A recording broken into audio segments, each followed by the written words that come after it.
Enchanted Tales, Unveiling Legends and Myths. I'm your host, Denado Gitera, and I'm delighted to embark on a magical journey with you. In this talk show, we'll delve deep into the realms of ancient legends, captivating myths, and timeless fairy tales from around the world. Join us as we uncover the secrets, unravel the mystery, and rediscover the enchantment of these timeless stories. Don't forget to subscribe and let the adventures begin. So, what story have you heard? Was it a legend, myth, folklore, fairy tales, or even the combination of the four? The story I'm about to tell you and the audience is honestly one of my favorite stories of all time. It's a story about Paul Bunyan and the Big Blue Ox. And to answer your question, Jenna, yes, it's an American legend and folklore with a little touch of fairy tales. Oh, really? Would you mind telling me why it was considered as a legend, folklore, and fairy tales? Sure, not at all. The story is considered a legend and folklore because it was passed down from generation to generation. And a big contribution to the event that was happening in America, such as the creation of mountains and rivers. And the story itself is clearly and obviously a fairy tale because of the aspects in it. And that aspect would be? Well, as you might already know, the story tells about a giant and a big blue ox. Oh, a giant. Well, yeah, that explains why. Alright, so please continue, elaborate about what the story tells. Paul Bunyan was a legendary lumberjack in American folklore. Known for his immense size and strength, he had a giant blue ox named Babe. Together they cleared forests and shaped landscapes, leaving behind exaggerated tails on their feet, and their traces being those mountains and rivers I told you, such as Rocky and Appalachian mountains, and the famous river like Mississippi River. Paul Bunyan is a beloved character in tall tales and represents the American frontier spirit. Oh wow, Mississippi River, huh? I don't think it's their feet that made it.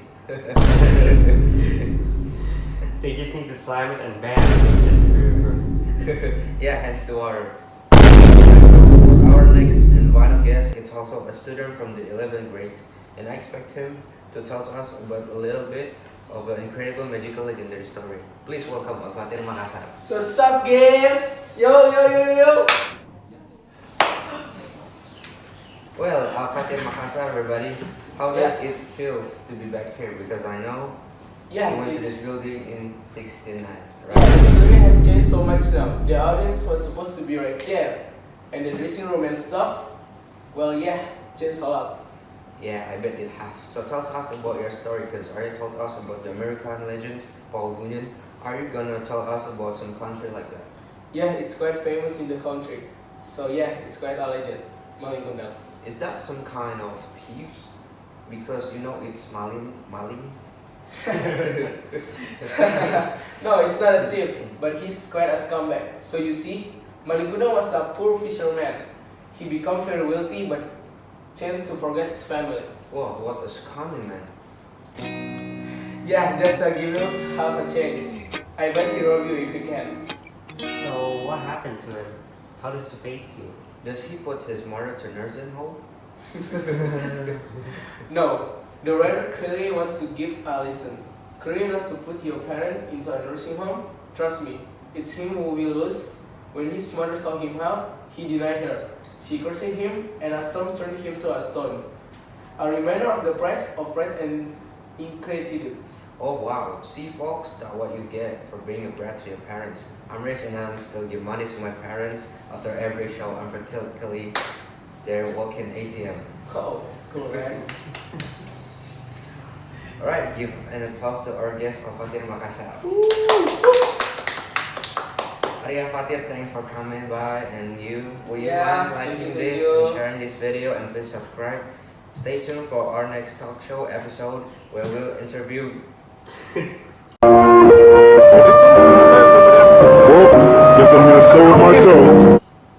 Yeah, see you next time.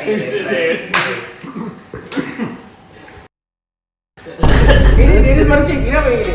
Oh, masih online nih, masih online. Ya, masih online nih. Oke, dadah.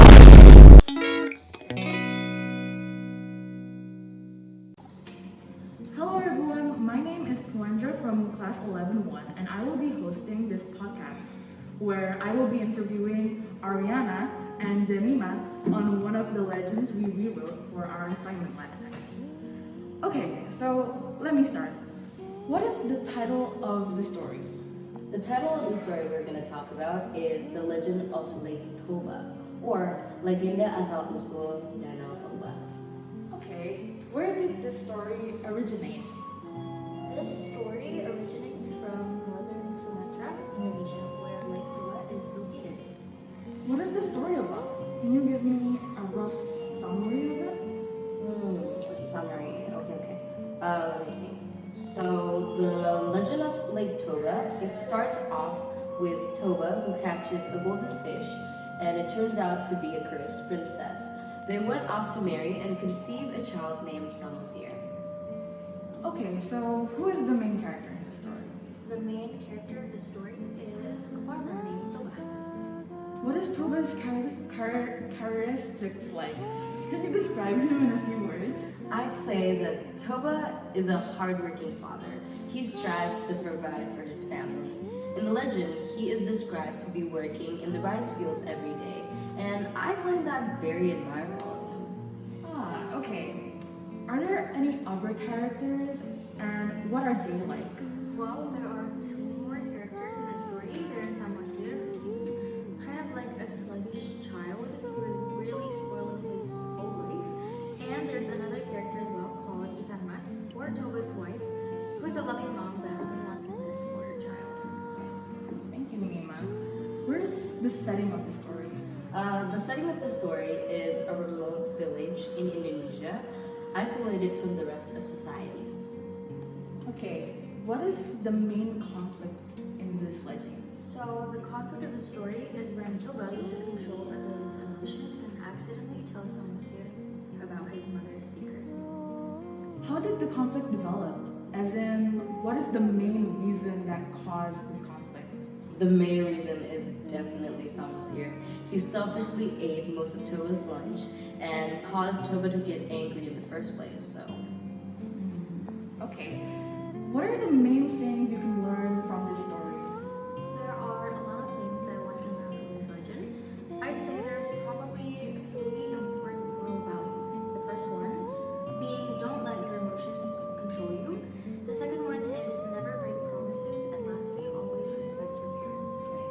Okay, thank you. And for the last question, how does this story compare to other stories that you have read? Lake of Danau Toba is totally a fantastical story, but like all legends, it could be a little too unrealistic. So I'd say I prefer other stories more than this one because I didn't like the ending of it. Thank you, Ariana and Jemima, for answering my questions. That marks the end of the interview. Thank you for watching. Dah.